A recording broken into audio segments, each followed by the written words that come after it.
Yo, 1 2 1 2 3. You know what it is. It's your boy Bens Farel, thinking out loud. Y'all, they talking about Stephen Hawking warned AI could be the end of the human race, and he said that it might lead up to his death. What the hell is what talking about?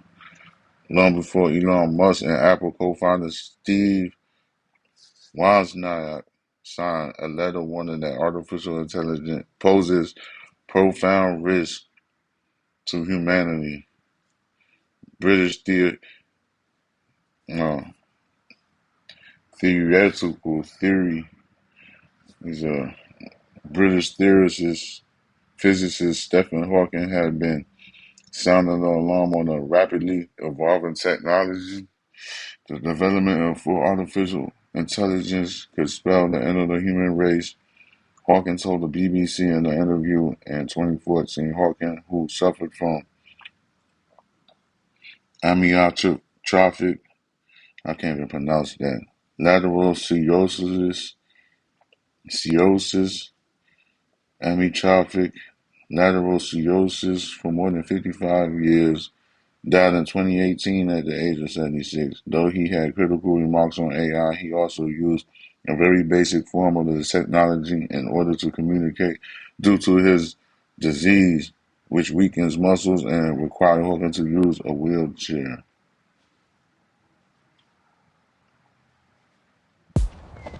Well, Liz, here we are. The big moment of truth. Wow. Increíble. Incredible, for real. Pretty amazing, isn't it? Let's do Hogan this. been on the wheel, so this Come on, keep Hawking up, right Miles. here. Told you, Izzy. Sometimes you just gotta think bigger. It sure is good to be back. I raise a concern of AI being a significant influence in elections. And even if you say that AI doesn't have agency, well, it's very likely that people will use the AI as a tool in elections. You know, if the AI is smart enough, are they using the tool or is the tool using them? So I think things are getting weird, and they're getting weird fast. At what point does it start to really change our society, do you think? I think it starts to have probably an impact this year. Wow. This year. Shocking claims from Twitter CEO Elon Musk during part 2 of his exclusive interview with Tucker Carlson. Joe Concha joins us now. Joe, you know, look, I'm following Elon's lead here. The man is brilliant. Yeah. Nobody can discredit him on that. So when he says that we could feel the effects of AI this year, I believe him. What do you think? And particularly, Ashley, and I'm with you, in elections, right, in the political process, we already saw social media companies, whether that be Twitter, whether that be Facebook, big tech in general, have such influence on our... You know what I'm saying, though? That shit. Agency, well, it's very likely that people will use the AI as a tool in elections. You know, if the AI is smart enough. 2016, 2020, and basically acting as a super PAC for the Democratic Party in terms of getting certain messages out while suppressing others. AI is infinitely more powerful, according to Elon Musk. And if you think it's going to slow down, we heard Elon talk about a 6-month pause so we can see exactly what we have here, because this technology is so far beyond our grasp already that we may not be able to control it. That's not going to happen, because this is a $27 billion industry right now. AI is, right? In 4 years, it is projected to be 10 times larger. And if you think China is going to hold back in this situation, let's put it this way. We had an arms race between the U.S. and the Soviet Union when it came to nuclear weapons. There's going to be an arms race as well between the U.S., China, other countries in terms of who can get a grasp and can weaponize AI as much as possible and as quickly as possible. And if the money is there, then forget. Yeah, that's what they're scared of the most, because somebody could use AI for their own business. That's what the fuck they mad, like, not mad about, like, saying all that. I'm saying like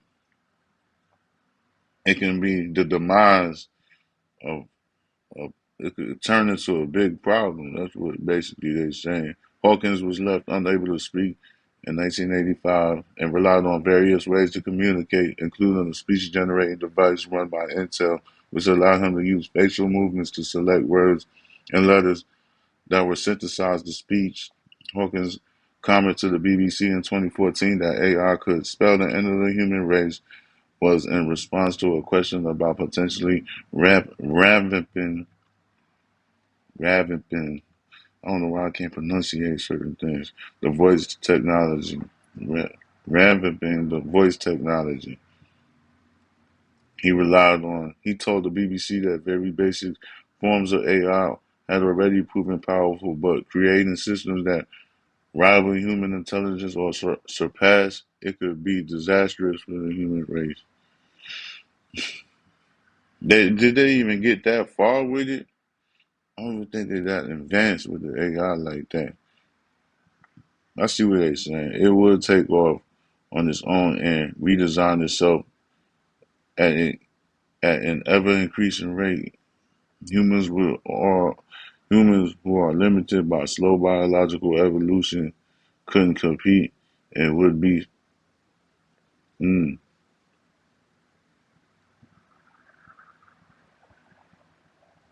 months after having his death. Hawkins' final book hit the market, titled "Brief Answers to the Big Questions." His book provided readers with answers to questions he was frequently asked. The science book hashed out Hawkins' arguments against the existence of God, how humans will likely live in space one day, and his fears over genetic engineering and global warming. Artificial intelligence also took a top spot on his list of big questions, arguing that computers are likely to overtake human intelligence within 100 years. We may face an intelligent explosion that ultimately results in machines whose intelligence exceeds ours by more than ours exceed that of snails, he wrote. He argued that computers need to be trained to align with human goals, adding that not taking the risk associated with AI seriously could potentially be our worst mistake ever. Hmm. It's tempting to dismiss the notion of highly intelligent machines as mere science fiction, but this would be a mistake and potentially our worst mistake ever. Man, this shit sound like some Matrix, bro. It sound like this like the beginning of the Neo phase. It's tempted to dismiss the notion of highly intelligent machines as mere science fiction. Hawkins' remarks echo concerns this year from tech giant Elon Musk and Apple co-founder Steve Wozniak. In a letter released in March, the two tech leaders, along with thousands of other experts, signed a letter that called for an at least 6-month pause on building AI systems more powerful than OpenAI's GPT-4 chatbot. AI systems with human competitive intelligence can pose profound risks to the society and humans, as shown by extensive research and acknowledged by top AI labs, reads the letter published by a nonprofit Future of Life. Yes, I mean, OpenAI with ChatGPT became the fastest growing user base with 100 million monthly active users in January as people across the world rush to use the chatbot, which simulates human-like conversations based on prompts. It it is given okay. Which stimulation like conversation based on prompts it is given. All right. The lab released that the latest iteration of the platform GPT-4 in March.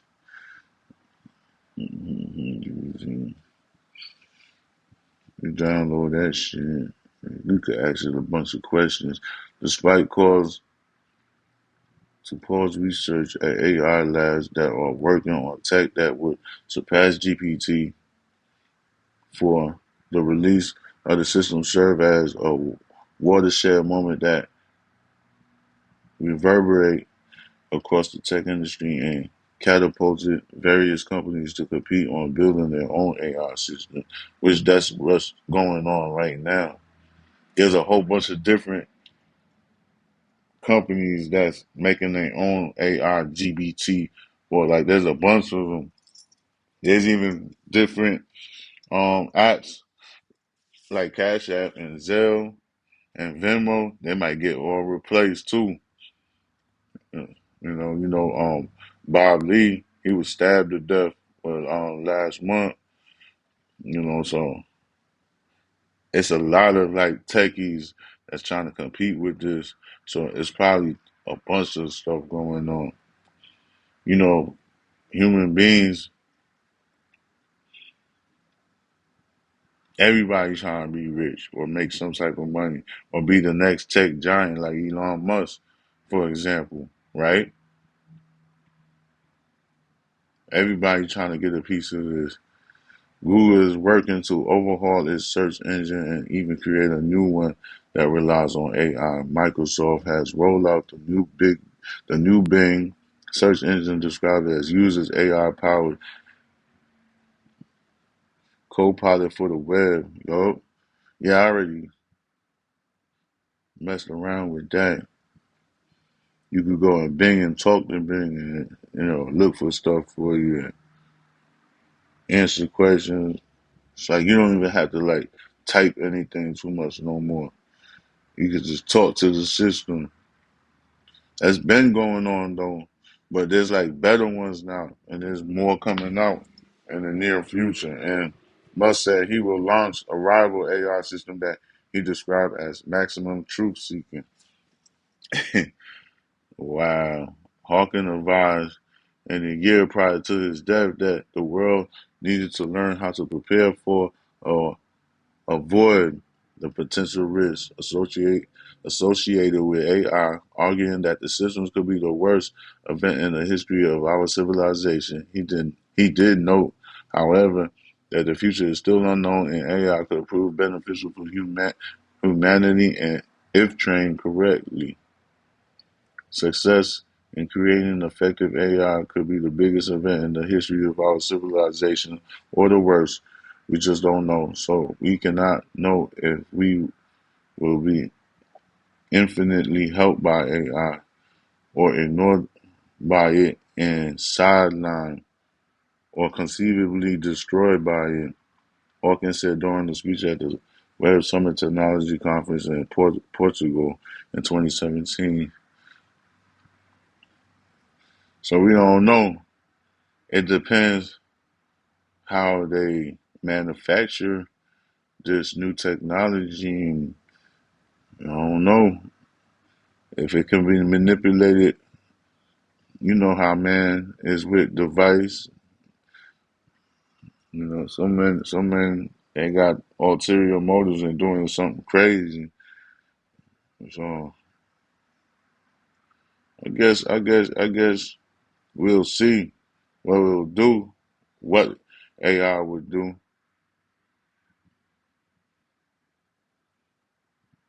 Musk said he's gonna build his own AI that's gonna be more based on truth seeking.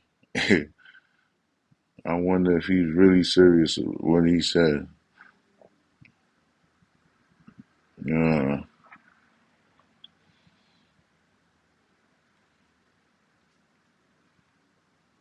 shit.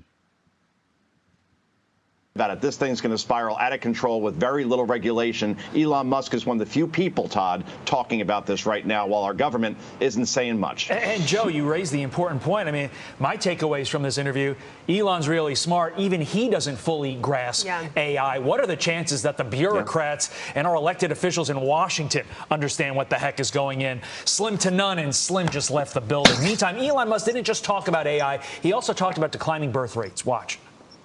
So you have both control and abortions and whatnot. Now you My bad. can still satisfy the limbic instinct, but not procreate. So we haven't yet evolved to deal with that, because this is all fairly recent, the last 50 years or so, for birth control. So I'm sort of worried that, hey, civilization, if we don't make enough people to at least sustain our numbers, perhaps increase a little bit, then civilization is going to crumble.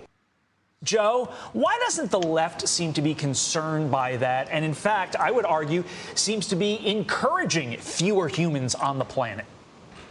Embracing it, right? You have representatives like Alexandria Ocasio-Cortez, who says she's never going to have a family, never going to have kids, because climate change is going to kill everybody anyway, so why bring somebody into a world like that? And marriage rates, as we've seen, are declining significantly. Man. And so they don't know what AI, what type of stuff or whatever it will bring to the human race. You can tell they're concerned about it. Hopefully people use it for the beneficial goods, and hopefully AI could make education better for humans. That's what I'm hoping that it will do for the civilization. People get better educated. Well, this is Thinking Out Loud with your boy Bens Farel. Holla at me.